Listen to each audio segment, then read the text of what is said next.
It is match day Saturday, and Austin FC are taking on New England Revolution for the first time in club history. New England Revolution will be Austin FC's 12th opponent from the Eastern Conference because Austin FC's record against Eastern Conference teams has been really impressive for their third year as a third-year team. Their record is 8 wins, 3 draws, and 3 losses. The last time Austin FC played and won against an Eastern Conference team happened back in May, in which Austin FC beat Toronto FC at the very last minute from a Giazzi Zardes header that ended in a 1-0 score. But the thing is this, is New England Revolution an easy opponent or a huge threat for the Verde and Black? Currently, New England sits second place in the Eastern Conference with 13 wins, 7 draws, and 5 losses with only 46 points. And you can see that the Eastern Conference is a whole different animal than the Western Conference is. In the last 5 games for New England, I'm only going to count the MLS, not the Leagues Cup, is that their last 5 games has been really good for them, with 3 wins, 1 draw, and only 1 loss. The last time New England got a win was when they beat 2 New York Red Bulls in a 1-0 score last week. And the thing that shocked me the most when making these notes is that New England Revolution has gone 16 games undefeated at home, and we're going to be playing at Gillette Stadium today. So the last time New England got a loss at home happened around September 17 of 2022, in which they suffered a 1-0 loss to Montreal. So about a year, it's a year now. Can Austin FC break that streak of wins for New England, or are we going to be victim number 17? We'll have to see. Because Austin FC has not seen a win on the road since the win to Minnesota about 2 months ago in that 4-1 win. We have suffered 3 road losses against Vancouver, against St. Louis, and to FC Dallas. And can we break that drought of losing streak here at Gillette against New England? Again, we'll have to see. Because currently, New England have scored 43 goals in this 2023 season. 3 of these players have scored half of those goals, which is really crazy to know and to say.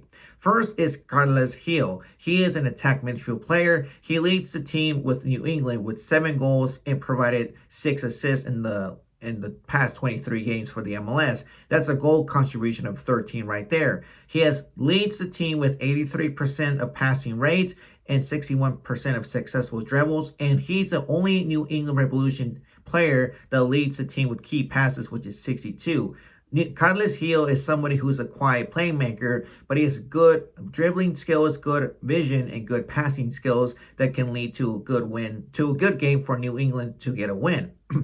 Next up is Bobby Wood. We all know who he is. He's a striker. He has provided 7 goals and 5 assists with New England Revolution. He's an MLS experienced striker, just like Zardes, but with Bobby Wood, he's much more different than Zardes because what does he do? He finishes his dinner right there in front of him. Also, he has done 55% shots on target and 7 goals inside the box, and he's much more threatening when he's inside the box and only provided 1 aerial, 1 header. So Stu and our defense has to be ready against Bobby Wood when he's inside Austin FC's box. And last is Giacomo Fiorini, who has scored 6 goals with 68% shots on target with New England Revolution this season with 69% of accurate passing rate. So all 3 players have provided 20 goals of the 43 goals for New England this season, with half of that is basically rounded up to 47%. For Austin FC's defense, who's going to start? I have my trust on Nick Lima and John Gallagher being our fullbacks, that's no question about it. But the thing is our center back situation here. Leo Bison had a really decent performance against Seattle Sounders, but he only played 20 minutes. From my point of view, in my own opinion, I feel like Leo Bison didn't lose his touch when coming back. Like he was the same player that, before and after his injury, like he was right there in the right time for his defensive moments. So start Leo Bison because he's 100% healthy, but who's going to be on the bench? Matt Hedges might be the one benching because Josh Wolf has said that Matt Hedges is suffering a light hamstring injury or just a hamstring problem, but he has something to support. But remember, Austin FC is going to be playing at turf field at Gillette Stadium, so starting Hedges with that hamstring problem in a turf field is going to be something at risk. So bench him. Julio Cascante is a player that hasn't seen any resting time since coming back from his injury against Portland Timbers back in April or the last day of April. So, and also we need to give him time to be on the bench because he's mentally and physically gassed up. But if we put both of them on the bench, Josh Wolf might pull the trigger and start Alex Green as a center back with Leo Bison, and that's something we don't want to see. So I think it's best to start Julio Cascante with Leo Bison as our two center backs and either sub Cascante off the field and put either Brandon Craig, who needs minutes with us, or at least Matt Hedges if he feels comfortable to be playing on the field.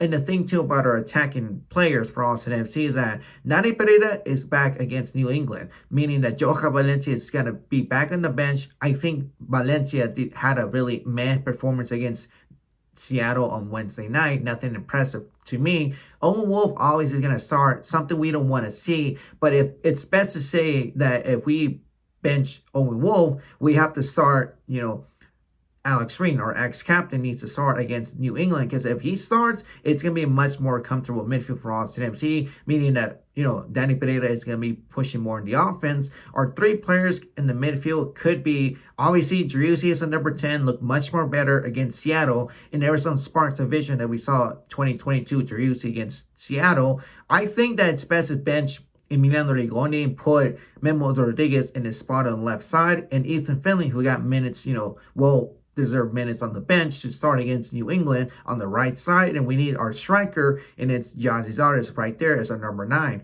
Austin FC has to focus now on the defense for New England, because this season itself, New England has allowed 29 goals. So we can score on New England, but in the last 5 games at home for New England, they've only allowed 3 goals in the last 5 games.